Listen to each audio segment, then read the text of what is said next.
O ex-presidente Jair Bolsonaro foi às redes sociais para reforçar o apoio ao futuro governo de Donald Trump nos Estados Unidos. No X, o antigo Twitter, Bolsonaro disse que está alinhado e postou a seguinte mensagem: no Brasil, um presidente pode ignorar 300 deputados de partidos de centro e aprovar projetos com apenas outros 200, aí incluídos os da extrema esquerda. Nos Estados Unidos, o candidato republicano Donald Trump se aproximou de alguns de centro do próprio partido, outros democratas, e venceu as eleições. Quem fala o contrário está desinformado ou mentindo com algum objetivo. Eu quero te ouvir, Acácio Miranda. Eu confesso que o Bolsonaro fez o que já era esperado dele. Ele tem feito inúmeras críticas ao status quo atual no Brasil, é natural que ele o faça, e ele tem um alinhamento ideológico com o Donald Trump. É natural que ele o faça, portanto, essa publicação. Agora, eu confesso que eu vejo com certo ceticismo essas publicações, né? Durante as eleições norte-americanas, o Milley publicou o Twitter em prol do Trump, o Lula publicou um Twitter em prol do Biden, da Câmara. Eu fico imaginando o americano que acorda de manhã e fala: olha, hoje eu vou fundamentar meu voto, deixa eu ver o que o Milley ou o que o Lula pensam. É cumprir um protocolo, mas é irrelevante no final das contas, né? Fala, meu querido Ricardo Roos, quero te ouvir também. Acho que é um posicionamento esperado do presidente Jair Bolsonaro. Concordo aqui com o colega que diz que não vai influenciar na vida do voto americano, até porque o americano votou baseado nas suas próprias realidades, e esse foi o resultado da vitória esmagadora que o Trump teve nos Estados Unidos, inclusive nos 7 swing states, nos estados decisivos ali, ele ganhou em todos. Foi interessante, né? Foi muito interessante, surpreendeu e manda uma mensagem muito clara para o mundo. E acho que é apenas um posicionamento do presidente Jair Bolsonaro, mostrando o alinhamento dele que sempre existiu com o Trump.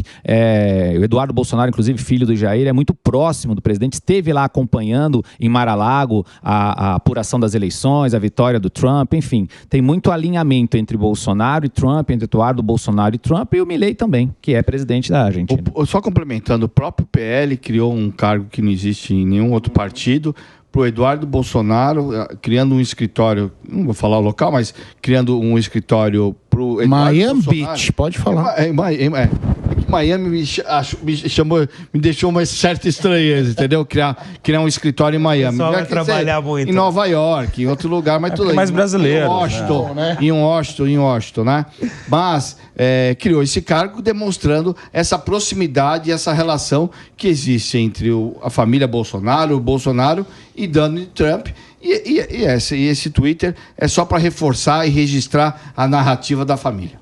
Só para reforçar, vale que o Eduardo, o próprio Valdemar, presidente do PL, reconheceu o posicionamento do Eduardo como sendo uma voz importante da direita, viajando vários lugares do mundo, não só o relacionamento com Donald Trump, mas com vários outros líderes em vários outros encontros internacionais. O Eduardo tem levado essa voz do conservadorismo brasileiro para fora, e esse reconhecimento do Valdemar foi a criação desse cargo de relações internacionais dado ao Eduardo.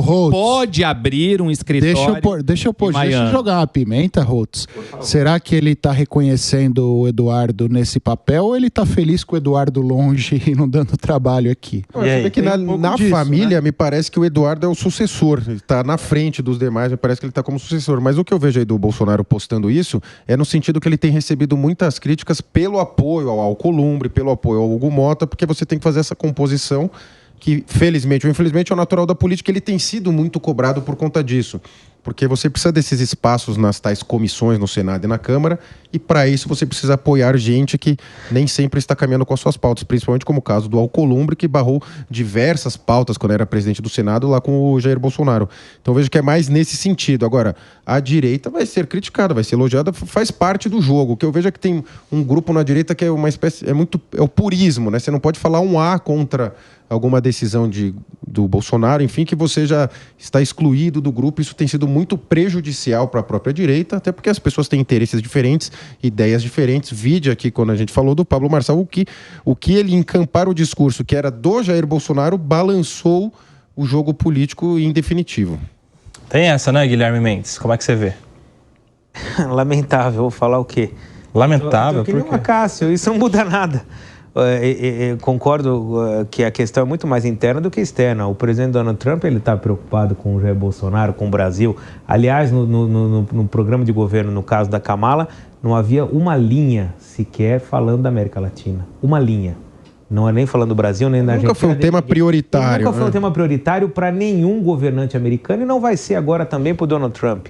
Com questões voltadas ao Oriente Médio, questões voltadas aos conflitos na Europa, de fato a América do Sul não está na pauta. Não é porque é o Lula, o Bolsonaro, ou o Milei... A prioridade seria mais evitar a China, né? Exatamente, evitar a China. Ou seja, nós estamos aqui numa questão periférica, nem mesmo a Venezuela, que é sim lá um inimigo declarado, ou pelo menos se autodeclara inimigo americano, tomou um segundo de nenhum dos dois programas de governo e nenhuma fala do presidente Trump. Então, de fato, a América Latina, infelizmente, é nada. Agora, rapidinho, muito rapidinho. O ex-presidente Bolsonaro está, inclusive, solicitando acesso ao seu passaporte para poder ir aos Estados Unidos na posse de Donald Trump. Vai acontecer dia 20 de janeiro do ano que vem.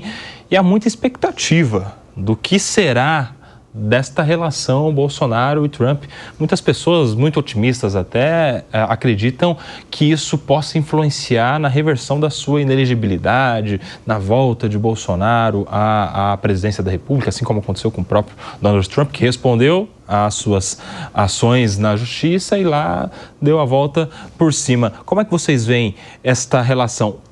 Vocês acham que isso influencia em alguma medida a situação do Bolsonaro aqui no Brasil? Rapidinho, uma pílula de cada um aí. Vai lá, Rose. Eu acho que influencia sim, olhando assim, falando rapidamente, influencia, e acho que apesar de não ser a prioridade do governo Trump, não, a indicação do Marco Rubio e as relações, a aproximação das relações Brasil e China preocupam e estão no campo de visão do Donald Trump, sim, não tenha nenhuma dúvida disso. Porque o Brasil é hoje a 10ª economia do mundo, então não é a prioridade número 1, mas certamente está entre 2 ou 3 ali, não à toa indicou Marco Rubio para um posto importante. Fala, eu não vou falar o de agora, mas vou falar o que eu imagino para frente.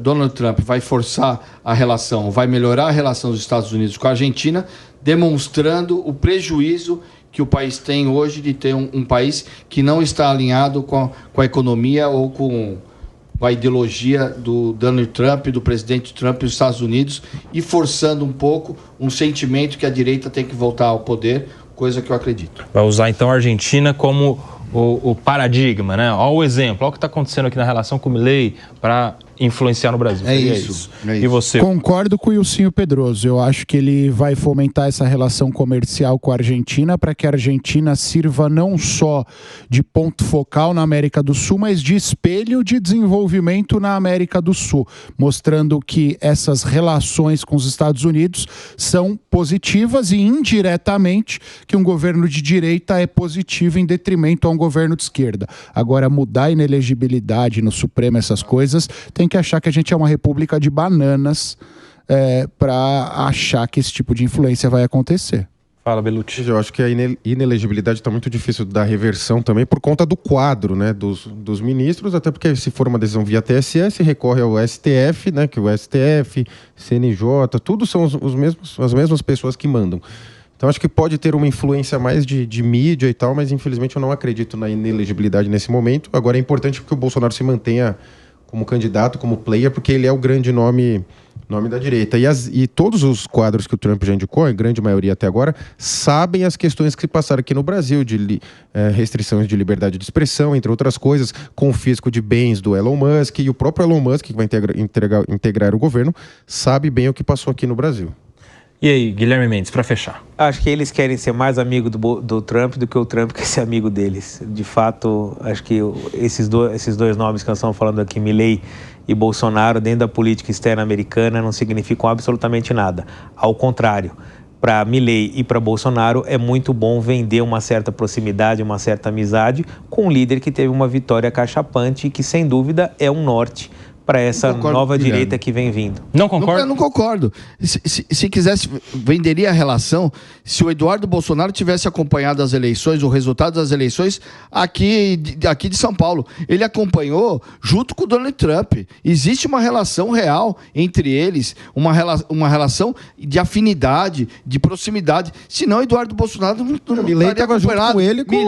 Milei foi essa semana num jantar de gala com os caras. Os caras se cumprimentaram como se fossem realmente amigos, e são amigos, um acreditou no outro. Não acho que é balão de ensaio, não. Acho que existe uma relação e uma amizade real que vai dar muito frutos, principalmente nesse momento para a Argentina. E outra, tem uma questão aí que precisa ser considerada. O crescimento do bloco dos BRICS, o crescimento da relação Brasil-China também, principalmente na economia. Recusou entrar, né? E assim, os Estados Unidos simplesmente ignora a 10ª economia mundial, ignora o Brasil se relacionando com um opositor natural que é que da China. Ignorar é muito pesado. Ele obviamente não ignora. Não, o Guilherme ignora. Não, mas o Guilherme hoje está meio contradizendo os próprios argumentos. Mas eu não acho que ele ignore, é óbvio que ele não ignora. Mas o próprio Trump disse, que está no VT ali, o próprio Trump disse que ele terá um viés mais nacionalista, ele olhará mais para dentro dos Estados Unidos que para fora. Então ele gastará mais energia dentro. Quando ele tiver que olhar para fora, ele terá uma ordem de grandeza. E quando chegar a vez do Brasil, talvez a energia, talvez a pilha a ser investida não seja tão grande como é atualmente. Não é que ele vai, olha, ferre-se o Brasil, vamos deixar o Brasil de lado. Não, mas o tratamento a ser dado não é o tratamento que a gente imagina. Até porque a gente, vivendo no Brasil, a gente tem uma expectativa maior. E para quem está olhando de fora com uma visão ampliada, a expectativa não é a mesma.